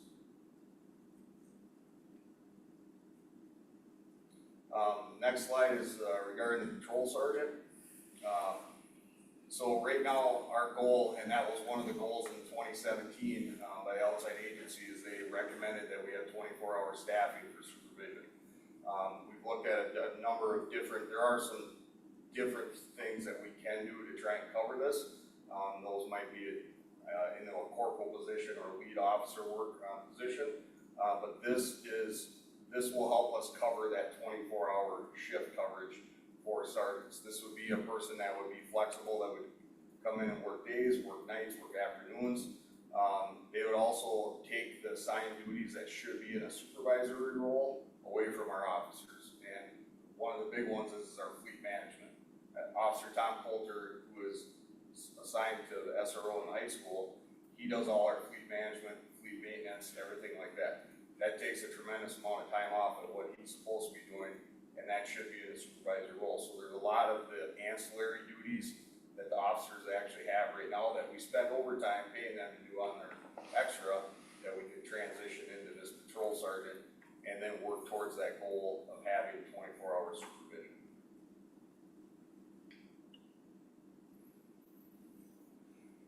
finally, the police administrative assistant. Since July of 24 and 25, we have routinely had to have officers, detectives, myself, our evidence tech and community engagement coordinator cover the front desk because of absences and vacation times.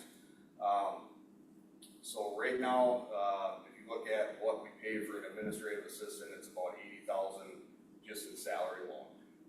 My conservative numbers from that time frame is we paid out about $68,400 covering, and that is very conservative. And the reason I say that is because the second sentence, the amount of assigned to duties taken off task by other employees, a lot of that is myself, and a lot of that is because I am salaried and I work extra to keep up with it. So a lot of the time I would cover the window because I would stay later, get my projects done, do that. But we can't, the hard part with this is typically our backup is evidence tech and community engagement. The hard part now is data requests. So we get more data requests every year. People come in and ask for body worn camera videos. So every hour that we have to redact a body camera video is about 6 hours of employee time. So we are running short. We can't pull our evidence tech community engagement person down because they're so busy with, we want to have more community events. We know that's one of the big things from the council. We want to make sure our evidence room is complying with all the standards, and they spend an innate amount of time on just video redaction. So the amount of money that we've spent in the last year far exceeds what it would cost us to hire another full-time employee on that.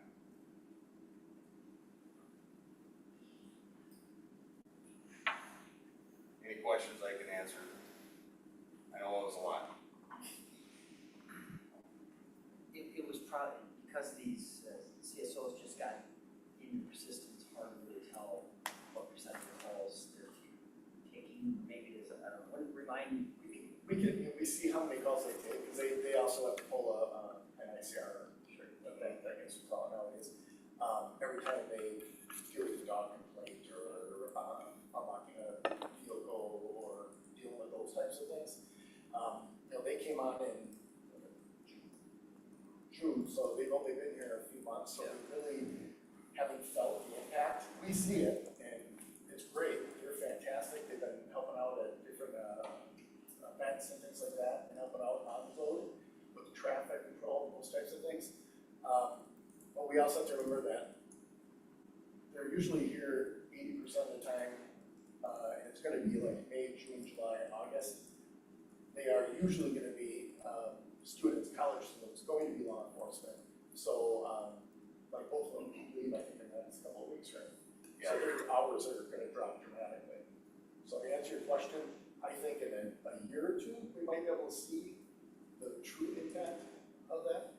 But it's not going to be, significant where it's like, oh, they're taking, 800 calls a year or something like that. One of the big things that the CSOs is really impactful right now is when they're working is before with our current staffing levels, we weren't taking individuals that needed to go to jail necessarily all the time because we didn't have the staffing to have. If you take from here to Stillwater, the booking process back, if it's really all working like a well-oiled machine, you're an hour and a half, hour and 45 minutes down back. So there were a lot of individuals that we would get repeat calls because we just didn't have the time or the resources to bring them down.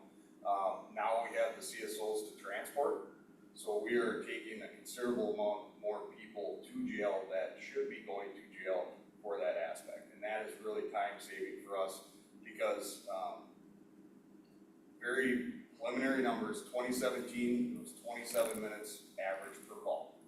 27 minutes by the time you're dispatched to clear. Doesn't include reports, doesn't include all your paperwork. I know that has increased, and I'm getting that number probably by the end of next week on how many minutes per call we're actually spending. But if we can, the CSOs are tremendously taking a amount of time away from us when they can do those types of things. So I expect by next year I'll have a lot more data on how much more they've helped us. piece. Just one of course, question about social or mental health calls and so forth. You know your industry and I love it, but should a social worker be in the mix somewhere, or is that in the future? I would hope so in the future. Here's the issue with the embedded social worker. And the reason that if we can get the grant, I think it's a good investment. It's not a typical social worker. This is a licensed psychologist. And the county will pay up to half of their wage. But when they want, if they say we're gonna hire somebody for Forest Lake, that person is specific to Forest Lake. That is a long-term employee that's gonna be funded, and their salary as of last summer when I did the grant was like $160. So they're not your normal county worker. They're a licensed psychologist that's hired specifically by the county for Forest Lake. So it is a great investment. I just think if we can get the grant next time, it'd be well worth it, but for future planning out, for sure, that'd be a good option. Does the county have anyone that goes embedded in the county? Yep, so Woodbury just picked up their second, Oakdale just got their first, Cottage Grove has 2, Stillwater has 1. And most all, minus Woodbury, the other ones, the only reason they had them was because of the grant. And there's specific to those cities, they can't come out here, there's a. No. Nope, so we'll get the general social workers, but if we go with an embedded, that is an employee that stays in Forest Lake. You know, and I think the other thing that's important is not only is it great for police, it is great for our ambulance service, because that's an issue that we have, that we're dealing with the same people over and over and over again. You're able to send that embedded worker out, it reduces the number of calls overall, knocks them off the cliff before they're off the cliff, but it also impacts medical, because every time that PD gets called to this, they're calling mHealth for a person in crisis, PIC, and now they're having to deal with it over and over and over again. Where we're seeing the impact on that is they take a ton of time, there's a lot of transport time in that, and so mHealth is routinely or consistently calling mutual aid from other ambulance services like Alina or Inchsago. And that is impacting their overall response time, which comes of a vicious circle, because if the ambulance is now gonna take 20 minutes or 25 minutes to get on scene, now that's a police or fire response where we're tied up.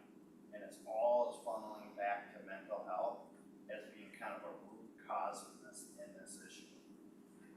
mHealth is in the community, would they be able to piggyback on you guys at all? I mean, the cost associated with an embedded, Well, even just for the grant, saying, hey, here's where our need is. it's specific through county, through law enforcement. I'm not sure if mHealth, I can find that answer out for you. That, maybe push it, we have 0 and some places have 2. Yep. I think the hardest part when you see our calls for service is the amount of growth that we've had since 2017 that's not transparent enough on our population.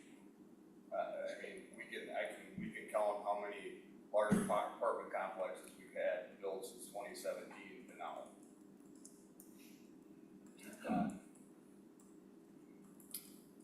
Thank you. Any other questions? Same question, Captain. Do we have 3 or 4 people in application process, or that if we had to hire, if we gave permission to hire, that we would be able to get? Do we have applications, or are we having a difficult time finding anybody? That's a great kind of two-pronged question. We're having a very difficult time. We've had our process open for, it's been continuously open for the last 2.5 months. And I think we've interviewed 6, hired 2 started last week. And we interviewed 1, we were interviewing 1 tomorrow. But otherwise we don't have any in the hopper, if you will. I think a lot of it will be contingent when the wage and compensation study comes. Because unfortunately, younger law enforcement officers there, to them, if it's 10,000 more here, they're gonna go there. And, so that will determine a lot, but the police academy schools are filling up, they're getting more candidates, so we are seeing that uptick back. It's just gonna be, can we offer them what they desire, which unfortunately a lot of the young ones is not overtime. They want their time off, so trying to force our young officers to work overtime gets difficult, because that's when we worry, well, I want my time off, I'm gonna go over here, because I can do it. The amount that they jump departments is incredible these days. And then currently within our system, again, I don't need names, can you identify someone that would be a good candidate for a patrol sergeant? Yes.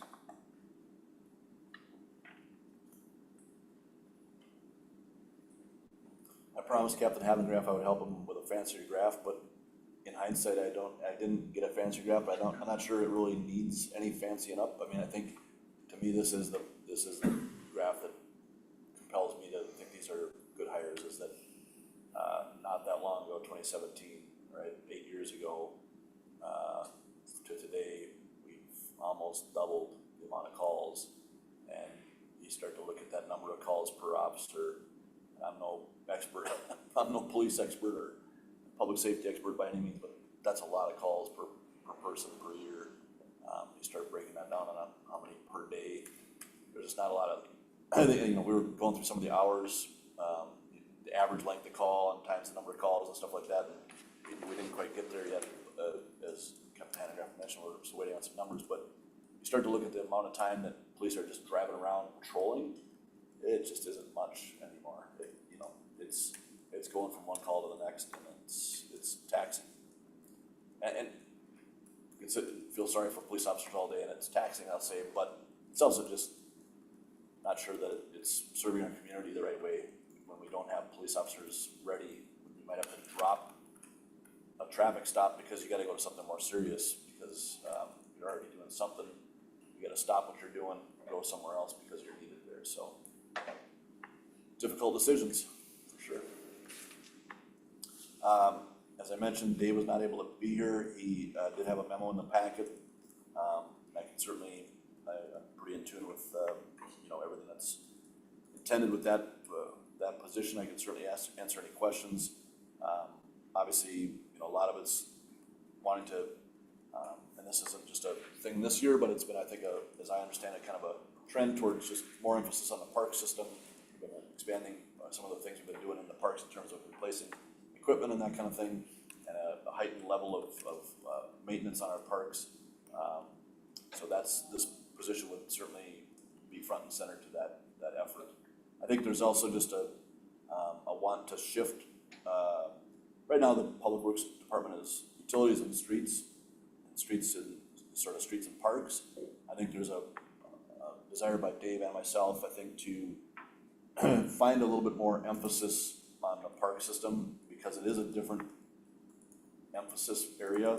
A person who's well-versed at streets and stormwater type stuff isn't necessarily the same person who's well-versed at trees and flowers and turf grass, right? And I think we want to get to a spot where we have some people who are a little bit more expert in those fields and have that experience doing some of this stuff, and are more dedicated to that kind of stuff, rather than, you know, picking up a blacktop shovel in the morning and then in the afternoon you're spraying for some fungus on the turf grass. You know, I think we'd like to have a guy that's more focused on those park type things, and a person more focused on streets and utility type stuff. So this represents, I think, a shift to not divide that group. I don't want to say we're going to be in silos and we're only never going to cross over, but just having some expertise on both sides, right? So, any questions on that position that I could help answer?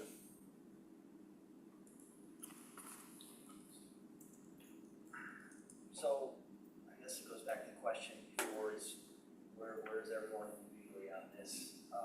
Because next steps then would be approve this at our last meeting here. Yeah, the intent would be to have the September 22nd meeting is our sort of last chance to approve our preliminary budget. That's where we intend to have the budget will be on that agenda.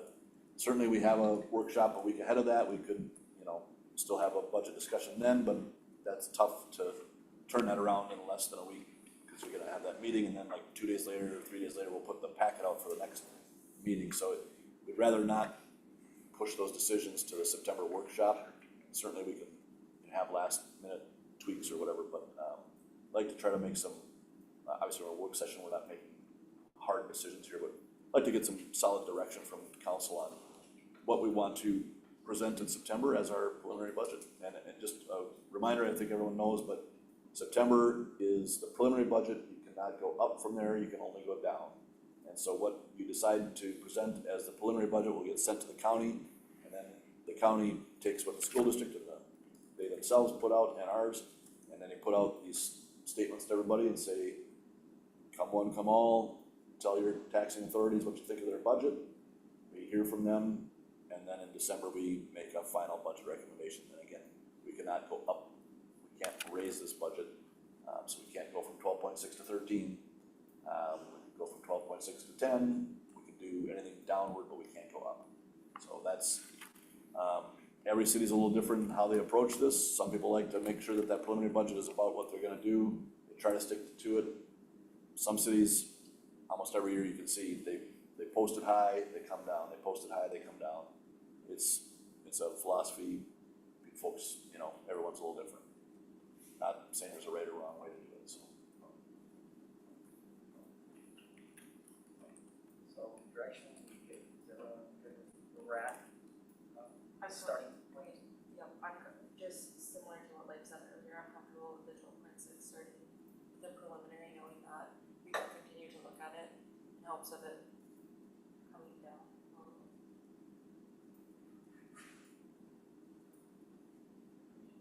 That's the direction, I agree, I talked to Mark about this a number of times, I can stomach and justify a upper single digit increase. There's needs, this council, previous council, and with this budget, that this council as well, we've invested more money in streets, parks and stuff than what's historically done. And so those are the reasons why, you know, I can justify that. I'd like to see a little bit more tweaking, by the time we get to December, but I think, it's going to have that ability to kind of shift things around if that's the desire of the councils. Any focus areas as we enter the 3-month period in between? I mean, you know, we had some discussion tonight about the capital equipment fund. Is there general consensus that we wanna look at that, take a hard look at that, or any other thoughts? I had as much time as I would like to with all the different little packets, so like I said, we just reserve comments, you know, before I talk to you. I can certainly follow.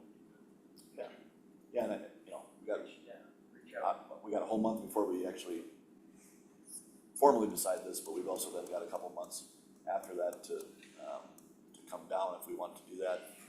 So please share your thoughts with me as we go forward, and let us know what we can, you know, if there's different ways we can present material and information to you, let us know how we can do that, so you can, you know, I try to keep things as simple as possible. That I would, if you're gonna like review the packet, and kind of ponder this over the next month or two, I would come back to this sheet. It's kind of a smorgasbord of like, here's it's not quite exactly what you're asking for, Mr. Mayor, in terms of what are our controlled costs, but these are the ones right here that we have control over. These are the new hires, and these are the capital funds, our contribution to the capital funds. And those are absolutely within our control. And I would say, I put the smorgasbord together in a way that you can see, okay, if we were to eliminate this, this is the impact to the percentage. And you can kind of pick and choose, add some things up on a pretty simple calculator and do that math in your head. These new hires are put into the 10-year plan, they're in the 10-year plan. Yep, so everything, the 2026 budget and the 10-year plan reflect exactly what we just went over tonight in terms of staffing. And there's no changes to the capital equipment, capital projects, or parks funds, except for that we moved the fire ladder truck out. You guys just at a high level, I'll dig into it, but the capital projects, is that strictly roads? Or is that also parks? No, it's not parks, but it is mostly road stuff. Can you think of anything else in there, Jessica? Sewer stuff. No. Might be like city software upgrades or something of I think we that put nature. that in capital equipment. We put that in capital equipment, Yep. okay.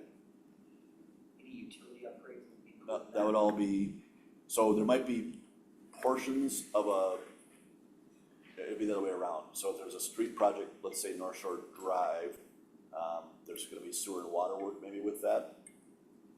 The sewer and water portion of that is not in this 10-year plan, because it's accounted for in the capital plans for the sewer and water budgets. And, that'll be some additional perspective we'll offer We get later. those Yeah. enterprise fund. Yep, and that'll be presented in September. And we've been through that, Jessica and I just kind of finished that up actually this week.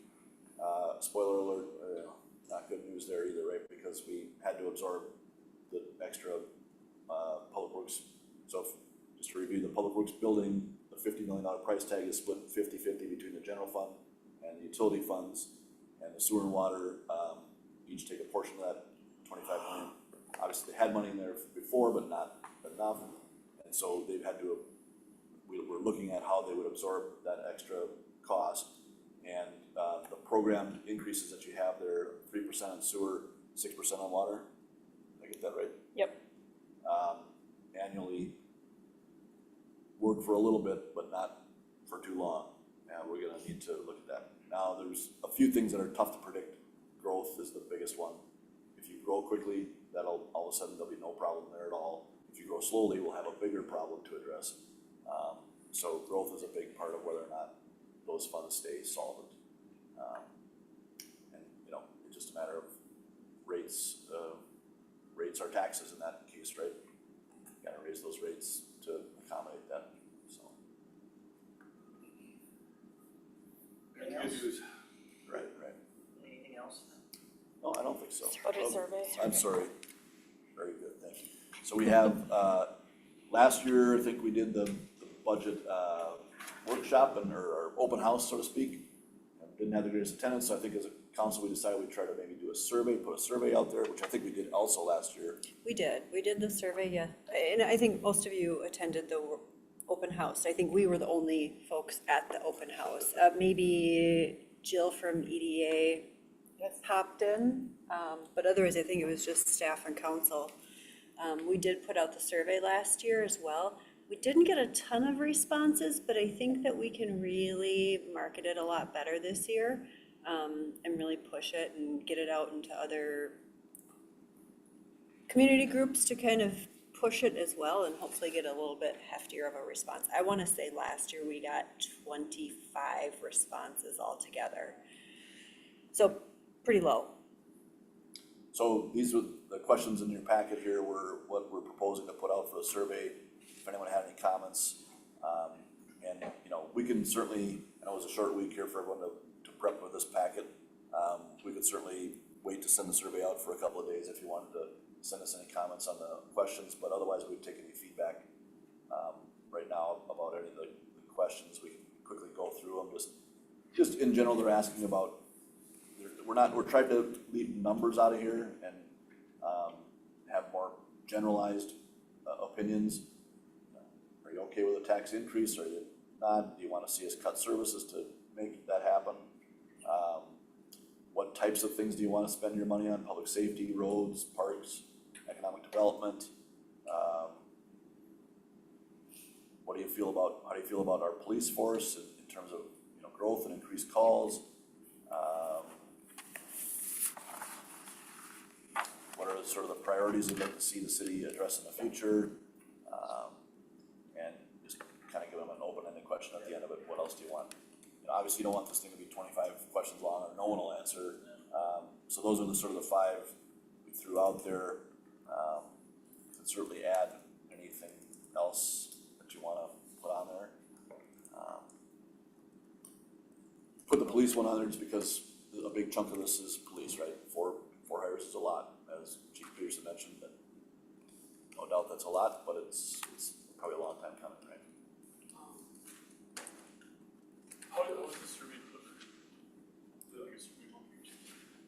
We did a Google we use Google Docs for our survey, and then we put the link out on social media, on our website, To our email group was. out through email, through MailChimp.